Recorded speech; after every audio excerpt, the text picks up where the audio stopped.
po ang ating topic for AR de la Sierra. Maraming salamat po. Next, dito na po tayo sa ating pinaka-last na topic. Siyempre, walang iba. Ito ng highlight natin. Guys, puntahan na natin ang ating nag-isang Harry Roque. Umpisahan natin siyempre dito sa may, ano, sa may raid. Sa raid part tayo, sa may raid part.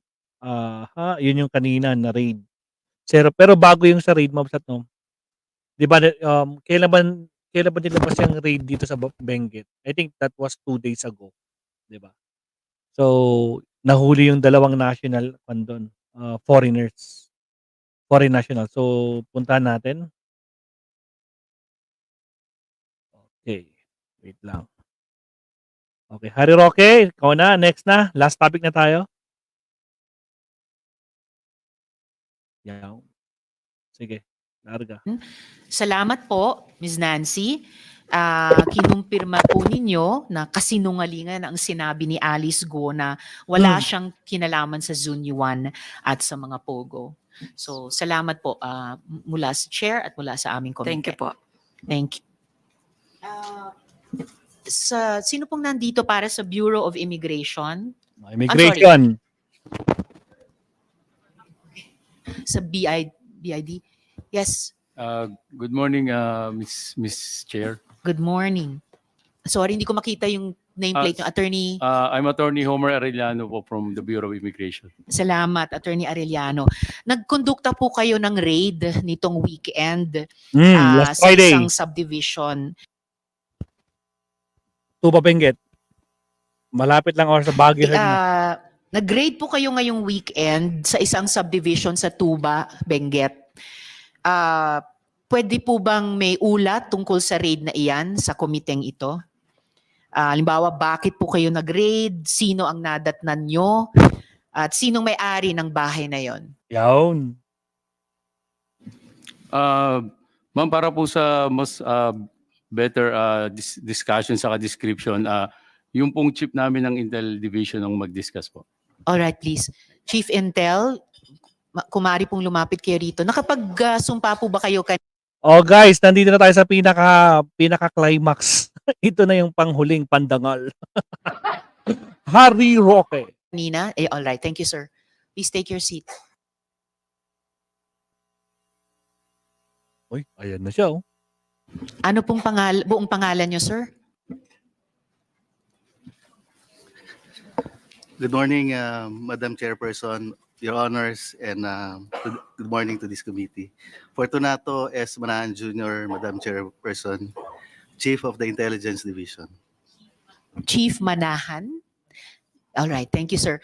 So, pakiulat sa komite kung yung dahilan ng pag-raid, kung mayroon at anong identity ng mga taong nadatnan doon at yung may-ari ng bahay na iyon. Please proceed. Madam Chairperson, last Friday, there was a coordination ng PAOK sa aming bureau, sa aming commissioner, to conduct an operation sa Benguet. And the Bureau of Immigration issued a mission order signed by the commissioner for a certain subject. Nag-dispatch po tayo ng team to join the PAOK, and then 2 foreign nationals po ang na-arrest po. Shout out Kenny Galvan, kumusta na? Sino po itong foreign nationals? Madam Chair, 1 male and 1 female. The female is a Chinese national. The male is a Cambodian national.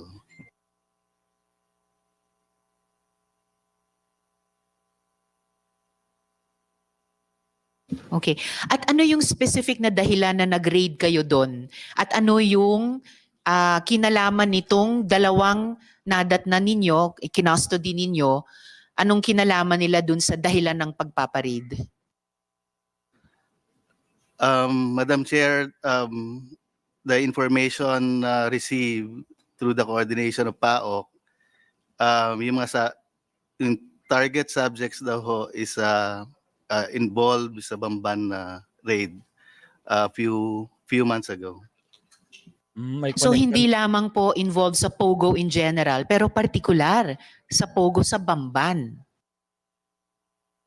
Ibig pong sabihin mula Bamban, maaring tumakas sila basta excuse me, lumipat sila sa Benguet. Oh, possible yun. Wala naman hong information na gano'n, pero yung subject po is cited daw po sa Mountain Province, which is Benguet. Okay, so yung subject persons na, kumbaga, persons of interest kaugnay ng Bamban Pogo na site sa Benguet, kaya pinaraid po sa BI. Siyempre, meron magre-report dyan. No? May nakikita kami dito mga kakaibang mga national, di ba? Sasabihin ng mga kapitbahay, sino kaya ito mo? Magtataka sila. Taray tayo dyan, di ba?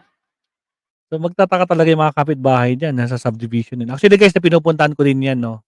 Nagkakape-kape kami dyan. Tapos sa harap niyan, puro golf area. Actually, may bahay din dyan si Manny Pacquiao sa pinakadulo. May content siya. Party siya dyan sa village na yan. So, sige, tuloy natin.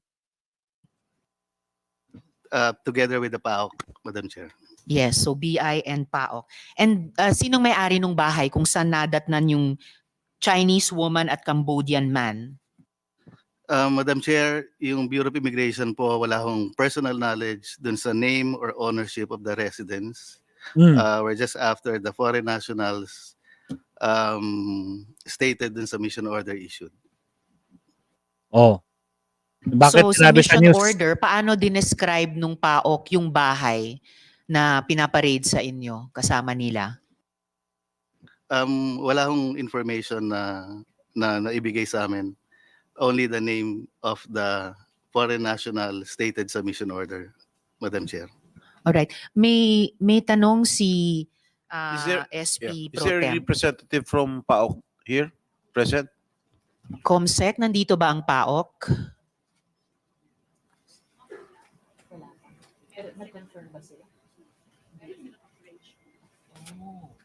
Ibig Alright. sabihin when you Please proceed. applied for a mission order, hindi nyo in-specify kung kaninong bahay yun i-raid ninyo?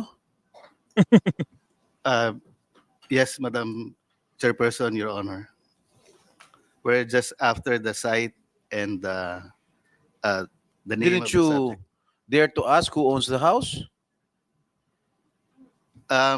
Hindi po. Usually when we conduct operations po, hindi naman ho namin tinatanong kung sino yung may owner of the establishment or owner of the house. Okay, as Madam we Chair. speak, wala ba kayong alam kung sino may-ari ng bahay? Wala po, Your Honor. Ayaw nila magsalita. Natatakot sila. Nandyan si Papa.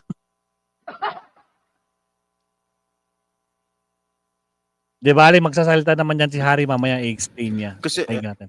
kasi lumalabas kasi may nag-interview Sa news, mga media. ang may-ari daw ng bahay, si Secretary Roque. O, yun o. Secretary Roque, if I may, sa inyo ba Ayan, yung bahay? tanong nyo na si Harry Roque.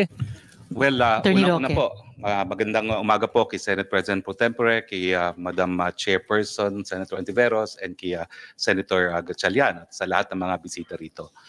Now, ang bahay po na tinutukoy nyo sa Tuba Benguet ay rehistrado sa isang korporasyon. Tiniran ko po yan nung ako po ay umalis ng gobyerno, and I do have an interest in the corporation that owns it. No? Pero wala po sa akin ang possession ng bahay na yan.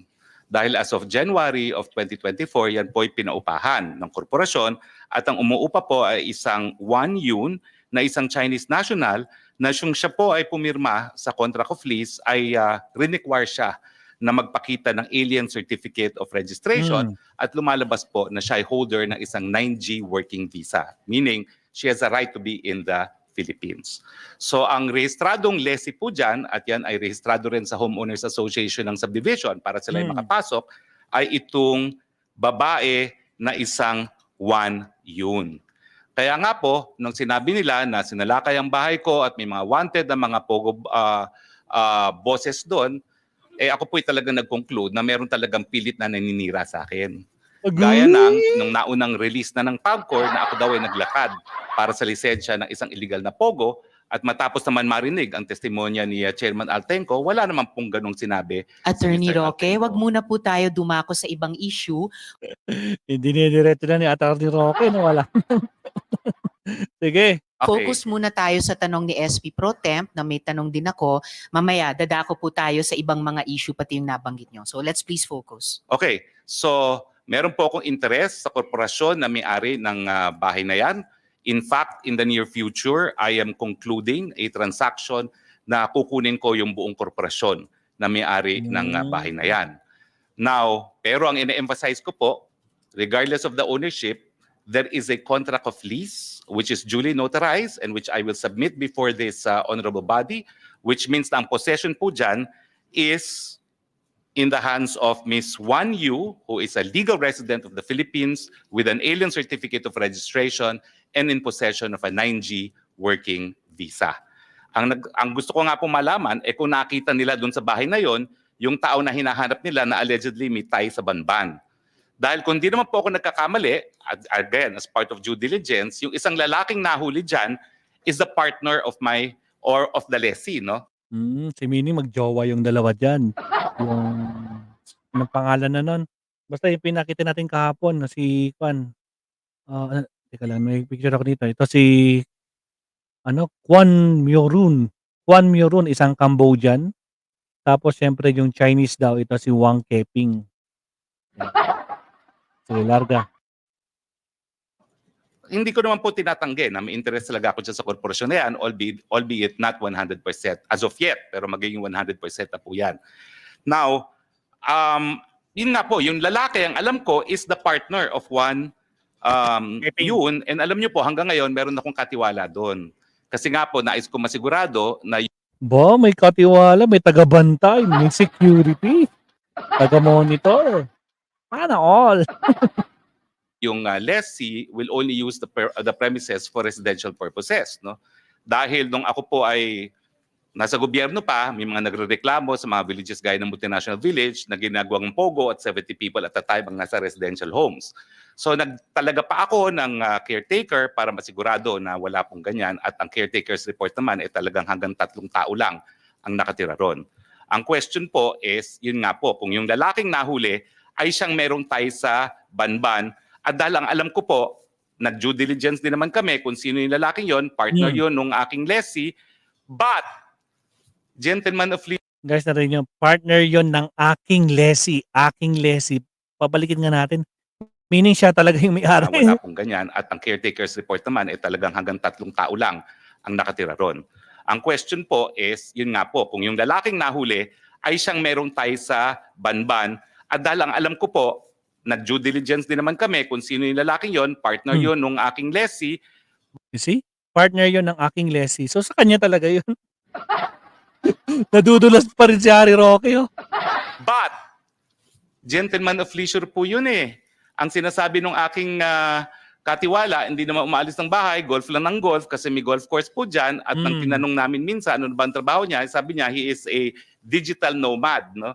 Cryptocurrency, no? So nais ko po makita talaga kung ano yung ebidensya na yung lalaking yon ay involved sa Banban. Dahil kung hindi naman po, talagang meron pong concerted effort na iling ako dito sa mga pogo, no, na akin namang itinatanggi po. Maraming salamat po. Grabe ka naman. Infinite stream. Salamat, Attorney Roque and SP Pro Temp. But follow up lang, Attorney Roque, sabi niyo korporasyon ang may-ari ng bahay na ni-raid at natagpuan ng 2 foreign nationals na associated ng PAOK sa Bamban at nasa custody ngayon ng BI. Sabi niyo sa sa korporasyon. But you also, nung nagsalita kayo kanina, you also referred to it as bahay ko. Well, I do not Yun nga, deny po bahay na ko. I have an interest in the corporation. Hindi ko po dinideny yun. In fact, Aling korporasyon po iyan? ang pangalan po ata is PH2, hindi ko maalala, no? PH2. PH2. Pero wait a minute. Dapat maalala nyo po. Well, you intend to mahaba pa yung pangalan. procure 100% ownership Anyway, of it. maya-maya po, PH2. darating po What yung... does PH2 stand for Well, po? ano po yan eh, that's the location of the address of the house. Okay, anyway, maya-maya PH2, po, why? What's the whole address parang of the phase house? 2, block number, gano'n. Okay, no? phase 2. Pero maya-maya po, nagpakuha ko ng contract of lease para ipakita rito sa komite na ito, no? Na And sa ngayon po, kayo ang majority shareholder ng PH2. sa ngayon po hindi. Hindi. Pero Anong kami percentage po po ng ang- ownership nyo? Ay, nako, nominal lang po ako Nominal. ngayon. No? Nominal. 10%, 20%? Well, ngayon po lumalabas, ano lang ako, nag-subscribe lang po ako when it was incorporated, no? At sino po yung majority shareholder sa Ang majority is another corporation PH2. po. Another What is that corporation. other corporation? It's Biancham Holdings po. Ano pong pangalan? Biancham Holdings. Biancham Holdings. Holding. Oo. B-I-A-N. CHAM. Bianchan Holdings. Yes, yes. Ganong kalaki yung majority? Lahat po yan Sold. sa Biancham Holdings. Pero wholly minority, owned. nominal kayo. Nominal. Wholly. Oo, wholly owned po yan Bianchan by Biancham. Holdings. Sino pong incorporators ng Bianchan Holdings? Attorney Percival Ortega po at yun po naalala ko si Attorney Percival Ortega. Aha. I think meron din pong attorney, hindi ko na po maalala kung sino pa yan, pero I think meron pang, well, minimum of 5 po yan eh. Pero majority shareholder Alright. is Attorney Percival Ortega. Okay. So majority shareholder si Attorney Percival Ortega para sa Bianchan Holding. There's at least one other attorney at tatlo pa Yes. for a Apo, total of 5. But I Okay po. confirm that we're in the process of buying into Biancham now. All right. And And we sabi want a nyo nga, controlling interest. you want 100% ba or controlling We will lang? have controlling interest of Biancham po pag natapos na ang mga papeles. All right. Pero nasa Homeowners Association din po kayo ng subdivision, tama po? Well, nung simula po, dahil tinirang ko po yan nung ako po yung umalis sa gobyerno nung 2019, pero nung bumalik ako sa gobyerno, hindi na po ako tumira doon. Pero hanggang ngayon po, I consider myself a resident of Baguio but I stay in another house. Pero member po kayo ng HOA dun sa subdivision. na yun? Mandatory po na yung corporate owner is a member of the Homeowners Association. So, member po, dahil mandatory, member kayo ng HOA ng subdivision. Member po yung corporation that owns the house. Okay. So, sinong nakapangalang representative ng Bianchan Holdings sa Ayan HOA na. ng subdivision? Hindi po ako sigurado, no? Kung sino ngayon ang nakapangalan doon, no? But I do know that lahat po ng mga dues are being paid and the real estate taxes are being paid. Sino pong nagbabayad ng dues at real estate taxes para Well, sa ano po, Bianchan? it is also Biancham, no? That pays for it, no? But in Aha. any case, hindi ko po dinideny that, that is a house that I have an interest in. Ayun, oh. Teka lang guys, papatalastas lang tayo dyan, no? Hindi naman niya talaga dinideny na may interest niya sa bahay na yan, dyan sa na-raid, no? Pero, ano to? Ipapakita ko sa inyo, Absat, ha? Ayan. Alright, kita niyo ba? Patalastas muna tayo bago tayo bumalik kay Harry Roque. So, sabi dito, Ma'am Sad, Harry Roque attends Pinewoods oath-taking. Kailan to? Nung March 1, 2020. So, technically, more than 4 years na lumipas, no? Pinewood. Ayan, no? Andyan si Harry Roque. Ayan, no? Sino pa yung mga nandito? Si Mayor namin to, guys. Ay, kapsat ba ko yung si Mayor? Dito. Si Mayor Magalong, di ba? So, meron silang parang, celebration dito.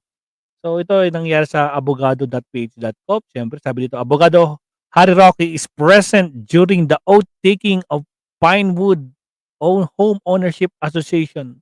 The abogado was with the other officers for the event. Ayan. Actually, pinost din to ni Harry Roque, way back February 29, 2020. Ayan. So, pinost niya yan.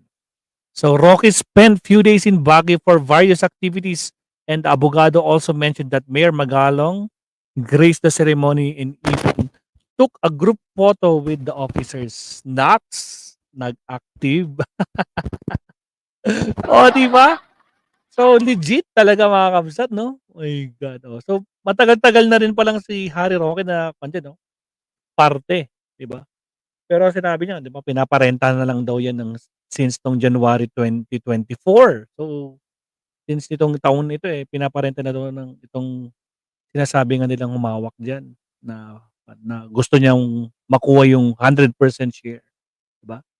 So, technically, naku po, hindi makakalusot dito si Harry Roque, meron ditong ebidensya siya pa nag-post. So, ano na, attorney, ano na? Patay tayo diyan. O sige, Voltaire attorney. Balikan natin para matapos si Attorney Harry Roque. Okay, here we go. I have lived in the house. Ang Mm. sinasabi ko lang po, pinaupahan po yan and possession is now with the lessee.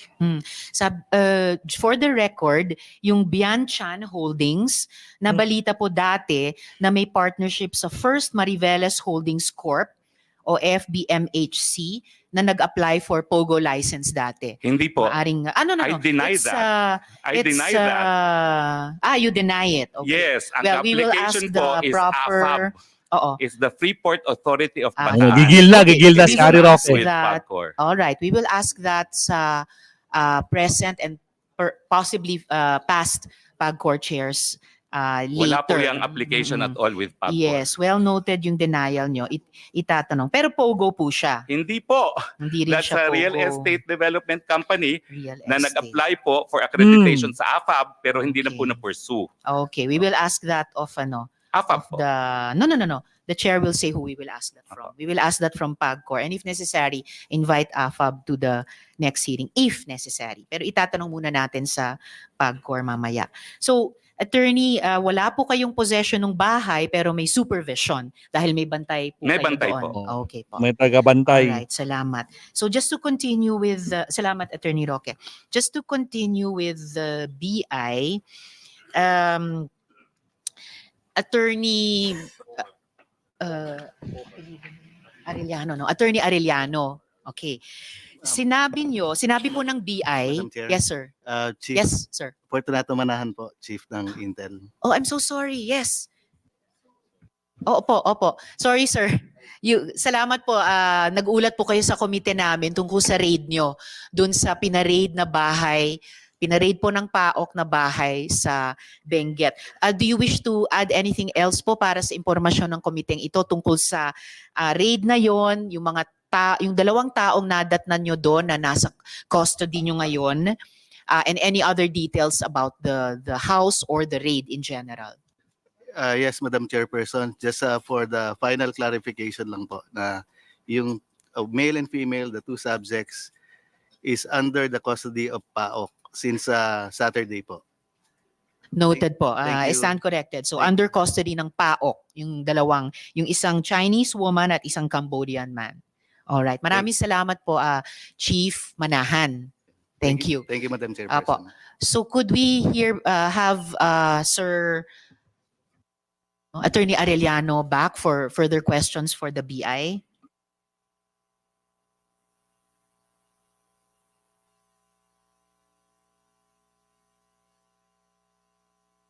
Yes, SP Pro Temp. Thank you, Madam Chair. Ano pangalan mo? Attorney Arellano? Opo. So as we speak, nakalis na ba si Alice Goo? Based po sa records namin kaninang umaga, Hindi. Sorry, Ma'am Sat, no? Tapos na tayo dyan. So, punta na tayo dito sa pinaka-highlight ni Harry Roque. So, 338. Jump lang tayo, Ma'am Sat, at jump lang tayo. 338. Okay, here we go. Sobrahan. 338. Okay. Here we go. Last part na po to kay Harry Roque, Ma'am Sat. Pero stay po kayo please sa hearing dahil sigurado ko may mga tanong din sa inyo yung mga colleagues ko.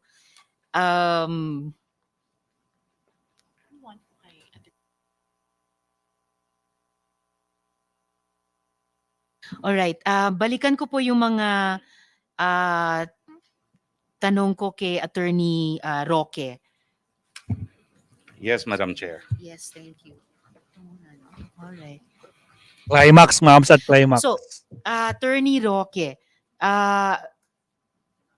incorporator rin po kayo, si Ms. Myla Roque, at ang dating law partner nyo, incorporators po kayo sa Biancham. Tama po ba? That is correct. Biancham is my family holding corporation. All right. It's part of salamat. our estate planning. All right. So, Family Holding Corporation, part of your estate planning. And then, ngayon, ang email address po sa cover sheet ng Articles of Incorporation ng Biancham,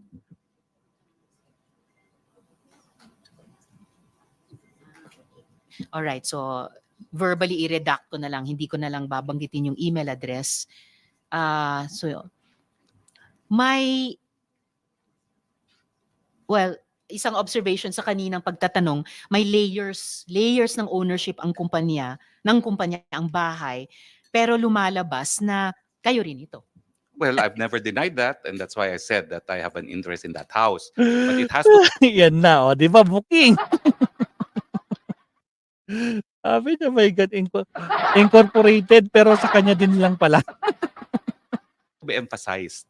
Now, for purposes of search warrant, Talagang pinapaikot tayo dito ni Harry Roque, mga kabsat, no? Talagang attorney to. Ano masasabi niyo? Teka lang, gawa natin ng poll to. warrants, they have to specify the registered owner. Gawa Ng natin ng poll bahay. to. Kaya nga po, unang-una, dinideny ko po na na-raid yung bahay ko, dahil wala pong search warrant doon sa nangyari. Ang meron lang po, mission order at pag-aresto ng Bureau of Immigration sa 2 Chinese nationals. So mission order po ang nag-cover ng raid. Hindi po raid, Sorry. ang apprehension po. Kasi ang raid po, apprehension. wala pong search warrant at may abogado naman po yung mga foreigners na nakatira ron, hindi po sila pinapasok because under the Constitution and the Bill of Rights apply also to foreigners, hindi po sila po pwedeng pumasok na walang search warrant. Briefly, Attorney Roque, I'll leave you to just ask a related question sa Okay. sa Ayan, may poll na BI. naman tayo, kabsat. Mission order lamang daw ang dala at walang warrant. Can you educate a non law enforcer like me? Yes, Madam Chair. We confirm na during the arrest, the BI used the mission order. Wala pong search warrant. Walang warrant of arrest. All right. So apprehended yung dalawang tao at nasa custody ngayon ng PAOK. Yes, Madam Chair. All right, salamat po. Back to Attorney Roque. Can I Yes, Madam confirm, can I confirm lang po na your wife, Ms. Myla Roque, is the managing director of Biancham since 2015 ayon sa annual report ng Pag-ibig. Well, she was with Pag-ibig and she was managing director of Biancham, but she resigned. She When resigned. po? I cannot remember exactly when, but as I said, we filed an application to be part of the AFAB property and we appended a feasibility study.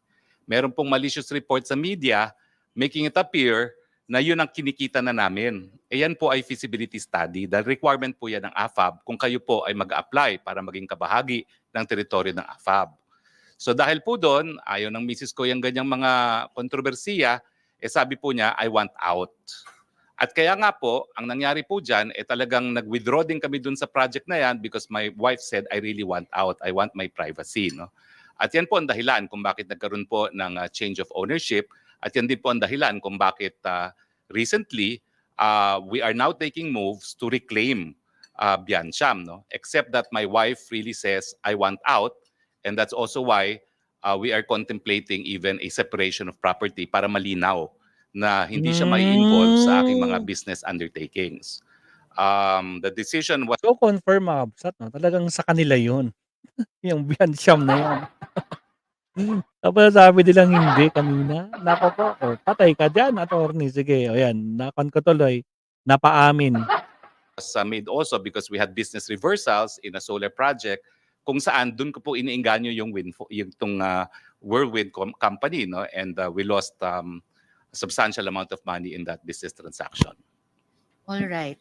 Hanggang kailan managing partner yung asawa nyo sa Biancham? Sandali lang po yan approximately. Because yung investment po namin dyan sa First Bataan actually, and that was the controversy, was before I became congressman. And the controversy came out when I was a newly elected congressman, and that's when she verbalized that she wanted out dahil ayaw niya Anong mga ganyang taon po usapan. yun nung naging rep Siguro kayo? 2016 po ako naging rep dahil So nanalo she- po ako nung 2016 elections. So no? she would have been managing partner for at least 1 year, from 1 year lang 2015 po to yan, hindi po 2016. nagtagal siya because she really wanted out. In fact, she wanted out of all my business transactions because gusto po niya maging pribadong individual. All right. So, Ah, hiwalay kayo. but gaya ng ipinakita kong articles of incorporation, list of incorporators kanina kay Mr. De La Serna, may incorporators na nakalagay doon, isa rin po si Ms. Myla Roque. Yes, that's Alright. what the document says po. Hindi po yan dinideny. So just to summarize, yung house, Yan. all right.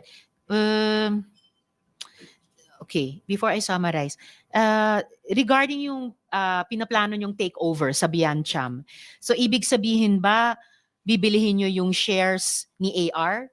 Bibilin De La Serna? Bibilihin nyo yung shares ng ibang shareholders? Or kaninong shares or kani-kaninong shares ang bibili ninyo para ma-effect yung takeover? Ang share po ni R is 1 share. Ang tawag lang po dyan, qualifying. Kasi bago po naamindahan ang corporation code, kinakailangan meron 5 na directors at 5 incorporators. Ngayon po pwede na pong magkaroon ng 1-man corporation. So kaya po yung mga nakalagay po dyan na 1 shareholder lamang, they are what is known as qualifying shares para makumpleto yung 5. Now, ang nangyari po kasi dyan is dahil we were also applying for an AFAB accreditation, and at that time sa Kongreso po, nagkaring malaking issue yung pag-aari ni Congressman Florendo sa Tadeco, minabuti na rin po namin na lumabas muna doon sa investment sa Bataan. So nalugi po kami doon pero binalik ang pera namin na wala namang bawas, nawalan lang kami ng interest. So yun po ang dahilan kung bakit nagbago po yung shareholdings ng Biancham. No? Pero ngayon po, as we speak, and even before this controversy, the papers are being drawn na babalik po ako. No? I'm going to repurchase the shares and I will register it soon. No? Dahil malinaw naman ang gusto mangyari ni Mrs. basta wala siyang kinalaman doon sa mga negosyo na pinapasok ko. So magiging malinaw kung ano yung sa kanya, ano yung sa akin, at para ang isusugal ko lang, to quote her words, is yung sa akin lang at hindi niya isusugal yung sa kanya at sa pamilya.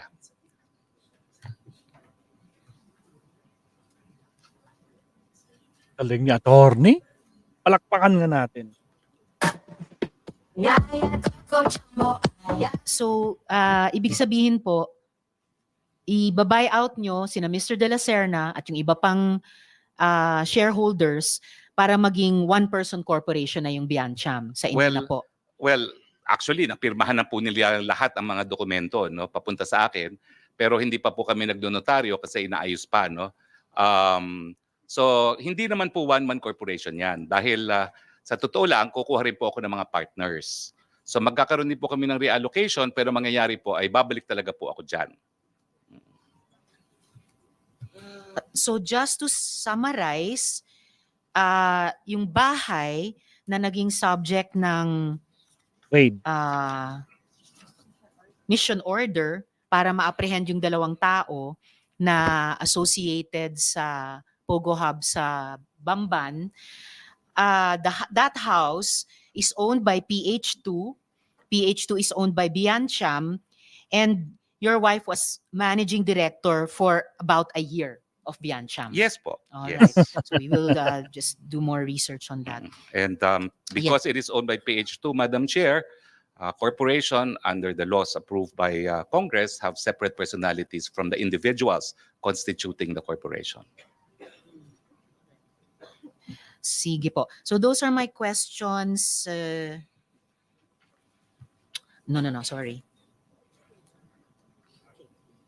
So just to continue, Attorney Roque, so even after the testimonies of Chair Tenco and Attorney Fernandez, minimaintain nyo pa rin po ba na hindi kayo lawyer ng Lucky South 99 o kahit anong POGO for that matter? I Eh, sagot. confirm that 100%.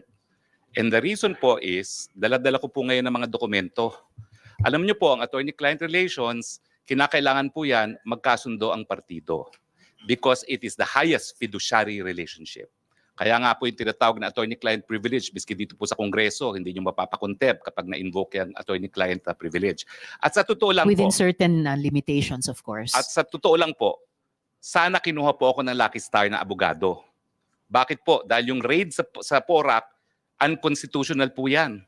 Nag-raid po sila, pinagtatanggal niya kumuha na. sila ng warrant of arrest galing sa Bulacan judge outside Agoy, nakita lang kasi yung mga dokumento dyan sa PORAC, yung mga dokumento na nakitang-kita yung mga ano yan, yung mga dokumento nyo ni De La Serna, nako pa.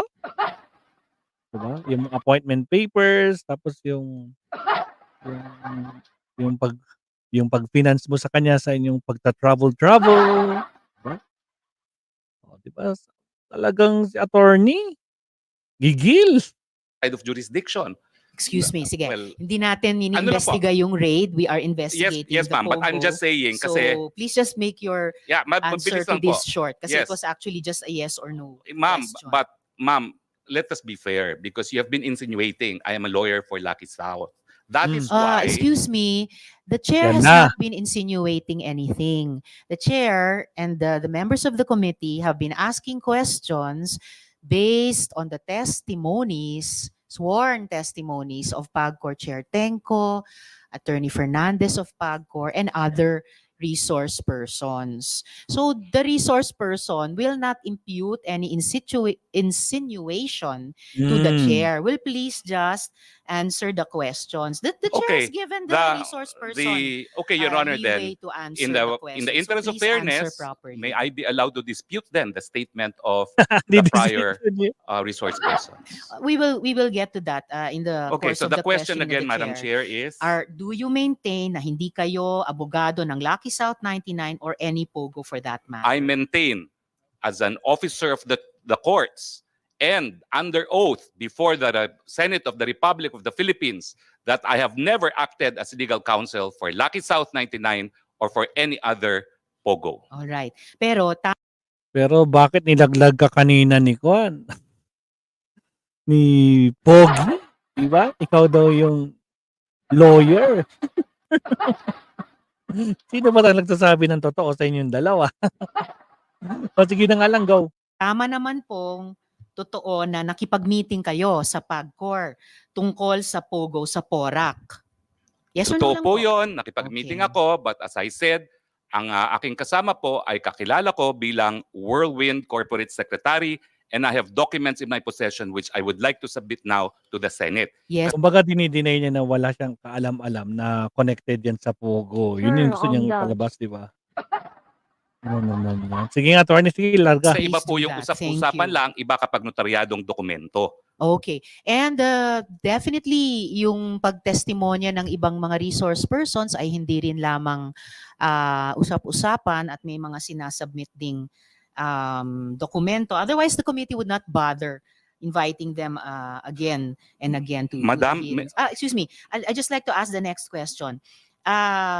So, ang topic ng mga meeting at pag-uusap nyo sa PAGCOR, and in fact, mga pag-follow up nyo sa PAGCOR, ay utang ng Lucky South 99 ng mismong POGO. Tama po ba? Yes Tama or po no? yun. Alright, salamat. So, hindi lang talaga Whirlwind, Lucky South 99 din. Pwede ba ho So, mag-explain? Pwede naman po. Okay, kasi po ang Whirlwind is not only the lessor, they're also the service provider. Now, I appeal now to the officials of PAGCOR. Siguro kayo po mag-explain kung anong ginagawa ng service providers, including Chair Andrea Dominguez because I had an opportunity to work with Domingo her. Domingo, no?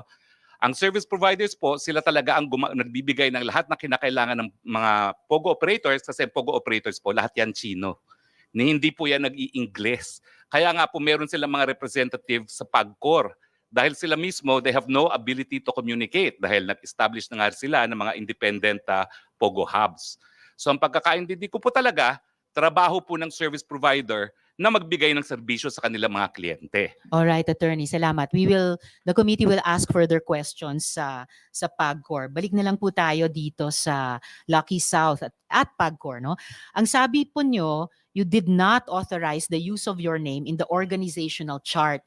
That was submitted as an official attachment by Lucky South 99. Kaya ano, yung organizational chart pero nandiyan yung pangalan ni Roque. Hindi man lang siya nagalit, bakit sinabit yung pangalan niya diyan, hindi man daw siya involved diyan. To PAGCOR. Totoo po. So, kasalanan po yan ni Cassie Linong, tama ba? Hindi po, kasalanan po yan ng kung sinong gumawa.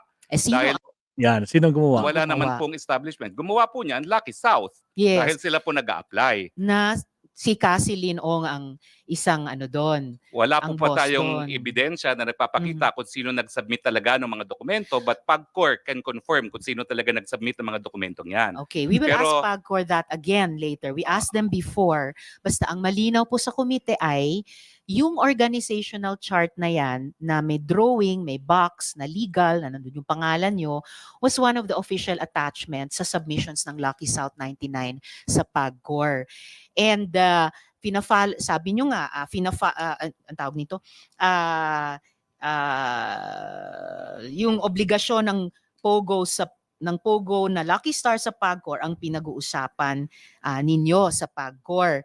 So, due diligence, bilang abogado, dun sa mga diskusyong iyon, alam nyo kung ano yung mga dokumentong sinumite, alam nyo yung mga official attachments na nakalagay doon. Did you confront Cassie Linong about this? Or kinasuhan nyo ba siya na kung bakit nandun yung pangalan nyo sa organizational chart? Madam, nagagalit po kayo dahil sinasabi nyo, binibigay ko ng mga salita ang inyong bibig. Pero right now, Hindi you naman already ako assume... nagagalit. Sinasabi ko lang wag niyong gawin Oo, yun. pero ngayon po, sinabi nyo, you again insinuated that I had anything to do with the document. Ayan nga po ang sinasabi ko. As far as I know po... Attorney, please stop using that offensive verb insinuating.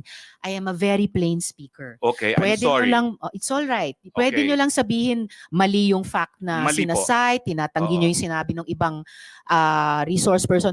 4 na taon na pong itong investigasyon. Halos wala na pong nag-i-insinuate kasi dire-diretso na pong mag-usap. Okay, so please tell the committee, kinonfront nyo ba si Cassie Linong or kinasuhan nyo ba siya? Bakit nandyan yung pangalan nyo sa organization? Well, unang-una po, nalaman ko lang na nandun ang aking pangalan nung nag-hearing po last time dito na sinabi ni Chairman Altenco.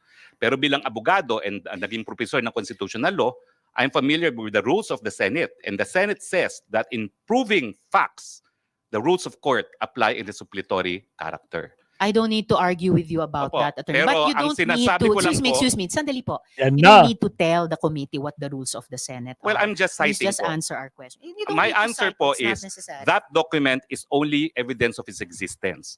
Pero para patunayan po yung katotohanan na nakalasaad sa dokumentong yan, dapat meron pong testigo na nakakita ng ginawa yung dokumentong yan, o di naman kaya testigo ng gumawa ng dokumentong yan, o di naman kaya yung testigo na pumirma ng dokumentong yan. Actually, Pag as wala I po said yan, earlier, hindi po excuse siya me. po No, pwede. excuse Ma'am, me. excuse me No, kasi no, excuse me.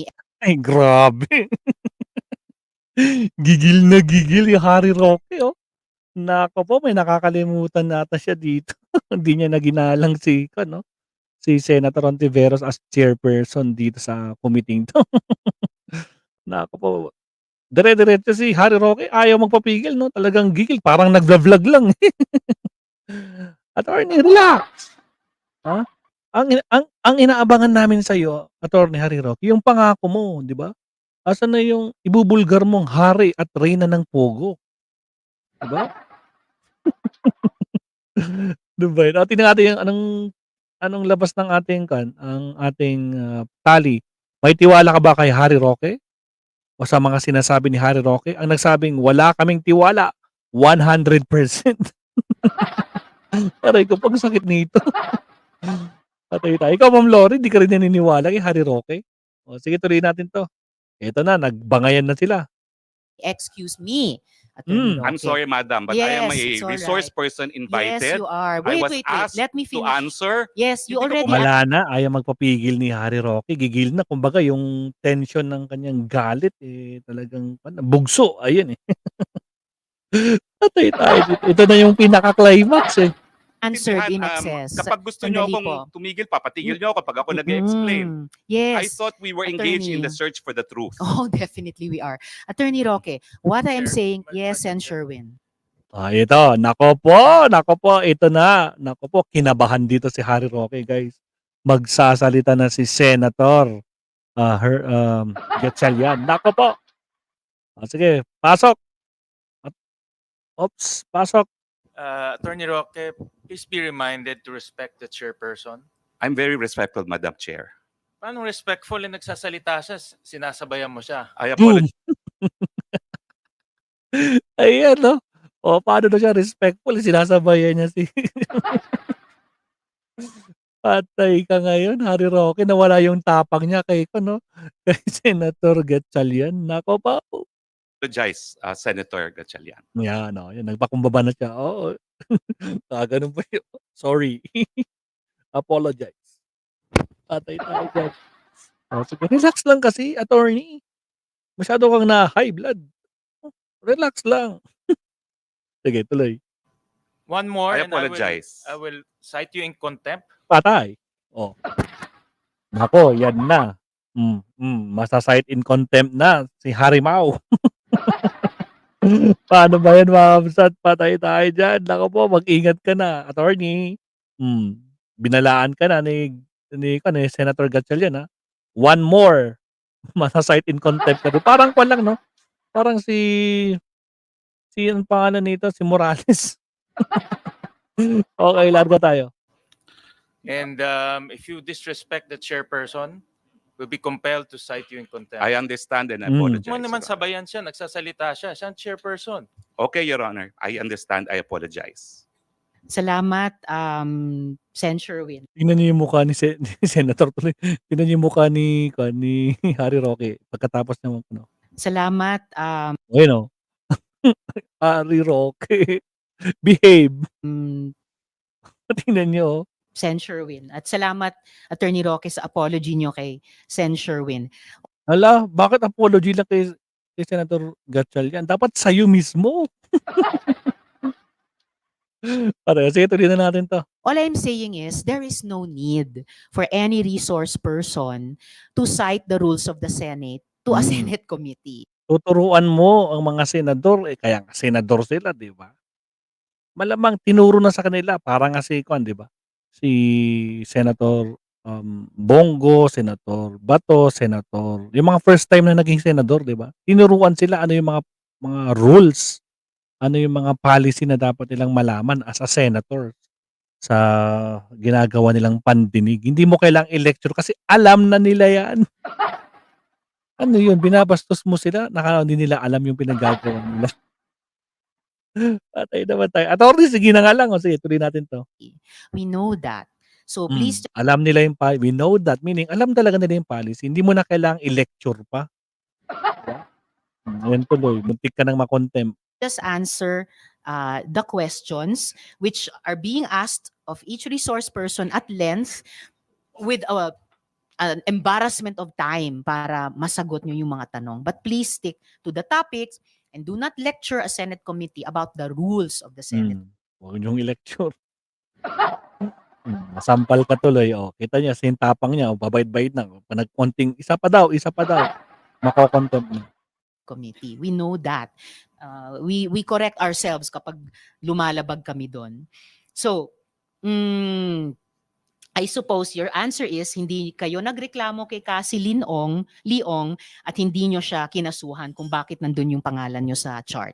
As I said, Madam, nalaman ko lang po yung pangalan ko nasa chart during the last hearing. Ang sinasabi ko po under oath as an officer of the court, hindi ko po inauthorize ang paglagay ng pangalan ko doon.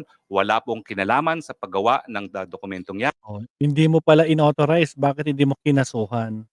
Hinayaan mo yung kumpanya na i-submit yung dokumento ng organization chart na nandun yung pangalan mo.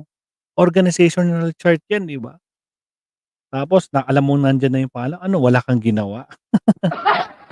Naniniwala kayo? Walang connection niya. Nandyan ka sa organization, meaning kasama ka talaga doon. Di ba? Ngayon i-de-deny mo? Anak naman ng kamote. Attorney, ano na? My goodness.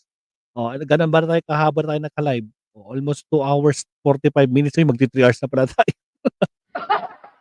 Sige, patapusin na natin 'to. At wala pong kahit anong testimonya sa kahit sino na gumawa ng testimonya na nagsasabi na pumayag po ako. And I deny that under oath. All right. And sa interview nyo naman po kina Ted Filon at DJ Chacha, inamin nyo, quote, dinulog sa akin yung problema ni Cassie yung nangyari sa Lucky South. So mula mismo sa bibig ninyo, interes ng mismong Pogo ang miniting at fina-follow up nyo o inaareglo sa PAGCOR. Kasi nga po, si Cassie ay service provider ng Lucky South. So gaya po ng sinagot din ni Dennis Cunanan, pag may problema ang Lucky South, tumatawag sila doon sa mga tao na tutulungan sila dahil hindi nga po nag-i-English yung mga yan. Okay. So but whether service provider o ano pa man, dinulog nyo yung problema ni Miss Cassie Leong at PAGCOR. ng Lucky South na isang Pogo, idinulog nyo sa PAGCOR. Yun yung Dinulog ko malinaw. po Alright. dahil pinakiusapan po ako nung service provider. Dahil wala po akong kahit sinong kakilala sa Lucky South. Well, kilala nyo si Cassie Leong, siya, Lucky South po siya. Ay hindi ko po siya kakilala as Lucky South dahil ito po mga dokumento nagpapakita na siya ay pumirma sa mga pleadings na ginawa ko nung ako po'y retain mga 2 weeks after that meeting para sa kasong ejectment. Kaya nga po paulit-ulit ako, hindi po nagtagal. Matapos yung meeting na yon, dinulog po sa akin itong mga kaso. At 3 kaso po yan at lahat po ito ngayon isusumite ko sa ating komite na Salamat. nagpapatunay po na ang aking kliyente sa mga kasong ito ay will win at ang pumirma po ay si Cassie Ong bilang Corporate Secretary. Madam, I'm now turning over these documents and this consists of number 1, ad cautelam motion to quash or recall writ of execution filed before Branch 114 of the Regional Trial Court of Angeles City, omnibus motion, first manifestation, entry of appearance, and second manifestation, remand of the case to MTC, filed before the Municipal Trial Court of Porac, Pampanga, both of which contain the filing with our consent by one Catherine Cassandra L. Ong, Corporate Secretary, Whirlwind Corporation. No? And of course, the third one is a petition for annulment of judgment with application for temporary restraining order and writ of preliminary injunction, docketed as CA GR number 18013, filed with the Court of Appeals, also bearing verification and consent signed by Cassandra L. Ong as Corporate Secretary of Whirlwind Corporation. Salamat, I submit Attorney. these Yes, documents to the COMSEC, paki-receive kay Attorney Corporate Roque. Secretary, Your Honor. To the Committee Secretary. Yes, thank you. I to the Committee Secretary. Yes. Speaking of Cassie Leong again, in contact po ba kayo sa kanya? Baka naman pwede niyong sabihan siya na mag-show up na dito. I will advise her to show up dahil kinakailangan talaga, especially to prove kung ano talaga yung reklamo niya kay Mr. Dennis Cunanan. Salamat. At kung nasa Singapore na siya, malapit lang naman mag-fly back. Pauwiin niyo na, hindi na Attorney, uwi yan.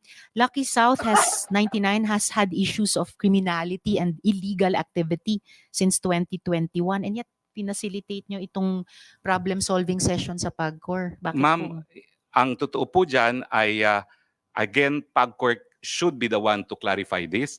Yung na-in-trouble po dyan is a sub-licensee. Dahil tinanong ko po si Cassie dyan.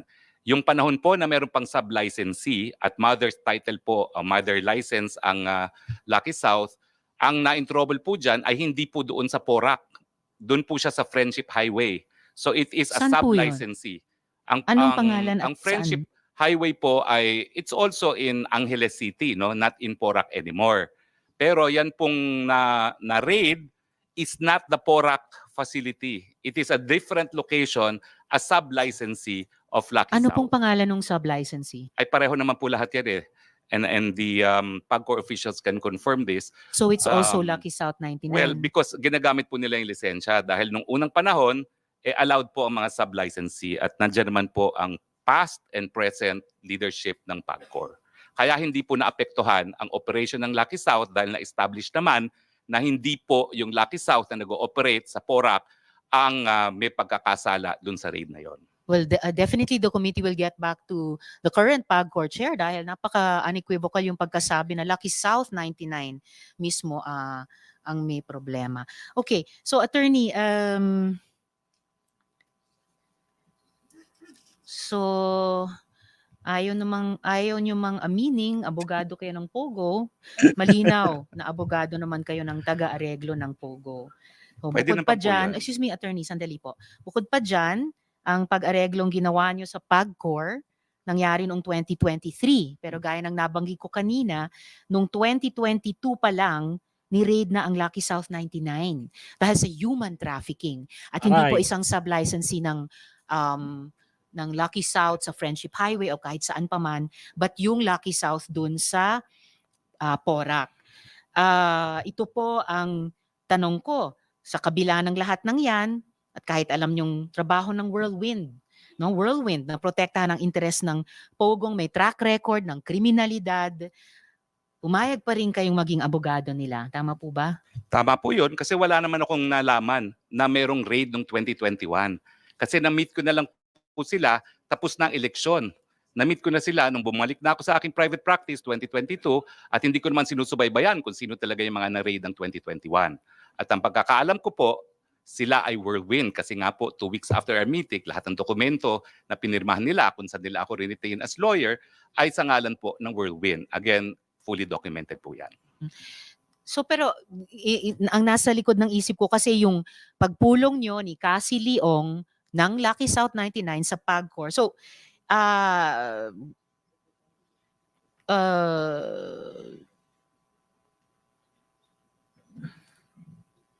inaamin nyo po ba na ang pag-areglo nyo sa PAGCOR ay para sa Lucky South 99 at hindi para sa Whirlwind lamang? Hindi po.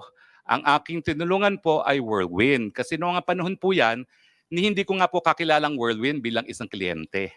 Kakilala ko po sila dahil iniinganyo ko sila mag-invest sa mga energy projects. So yung pagsama ko po sa kanila, well, if we go by the Supreme Court definition of attorney-client, yes, meron pong attorney-client relation, pero it was more of an accommodation. Wala po kami engagement. Hindi po ako bayad doon. Nagkaroon lang kami ng engagement 2 weeks after dahil nga po dito sa ejectment case na nangyari. So kumbaga, that was part and parcel of my effort to entice them to invest into projects that I'm pushing for renewable energy dyan sa Cebu. At in a time span po of mga 1 year, talaga naman pong, well, frustrated po ako dahil hindi ko rin sila nainganyo. But ang naging suma total po, naging tutor nila ako for renewable energy. At ang decision nila, bago ang pangyayari ng lahat, ay sila magde-develop ng sarili nilang solar farm at magtatayo pa di umano ng isang integrated solar panel manufacturing facility. No? So medyo nainis po talaga ako doon dahil nga ang dami kong oras na ginugol, pero pampalubag loob, ang sabi naman ng Whirlwind, bibigyan ka namin ng shares, founder shares, dahil ikaw ang tutor namin dito sa negosyong ito. Salamat, attorney. Yun lang yung mga tanong ko sa inyo ngayong araw. But please stay because I'm sure my colleagues will have questions for you. Salamat din po, and again, I apologize. Alam niyo naman po, init ng damdamin. Kasi kung makikita niyo po yung release ng PAGCOR, abay ako dahil naglabi para sa illegal na logo. Hindi naman po yan ang sinabi ni Altenco. I appreciate it, Mr. Altenco. Pero dapat naman po, call your attention of your PR department na nag-issue ng press release. Kasi yung hindi nila po pinangalanan kung sino yon, parang showbiz, talaga pong sinabi nila na mayroong ex-cabinet member na nag-intercede para sa lisensya. Kumbaga naka-blind item daw. No? Patay talaga todo ko, no? Si Harry Sa Roque. isang illegal pogo. Hindi naman po talaga yung pangyari. And I appreciate that you said the truth before this committee. Alright, salamat, attorney. Yung mga side discussions on the side na lamang po. Alright. Alright, so yun mga kapsat, no? Talagang nakita natin yung tension kanina with Senator Hontiveros at kay Harry Roque. Talagang yung sagutan nila. Kung hindi pa nakialam itong si Senator Gatchalian na mukhang na. Hindi siya titigil. Natakot pa, no? Na pwede siyang makontempt dahil sa ginagawa niyang pambabastos. So, ayan mga kapsat, no? Daming karatong. Grabe naman tong panyo. Ayun, nagbago. May nag-vote na isa. May tiwala ba kayo kay Harry Roque? Sa pinagsasabi niya, wala kaming tiwala dyan, 93%. Oo naman, may tiwala kami kay Harry Roque. May nakapasok na rin na DDS. Okay, tapusin na natin yung poll, mga kapsat, no? Ayan. So, yun mga kapsat, ano masasabi niyo po, especially sa mga mga review natin, mga team review natin diyan. So, satisfied ba kayo sa paglantad ni Attorney Harry Roque dito sa Senado? Kasi ang pangako niya 'pag pumunta siya dito sa Senado, isisiwalat niya kung sino yung king and queen, kaso walang nangyaring pagsisiwalat. Napunta kung saan-saan na, 'di ba? Oh, muntik pa siya ma-contempt, 'di ba, Mabsat? Naku po, naku po. Anyway, Mabsat, again, good evening, good morning kung nasang lupalop man kayo. So, abang-abang ulit tayo sa ating mga next live. So, maraming salamat, Mabsat. It's already 12:34 ng madaling araw.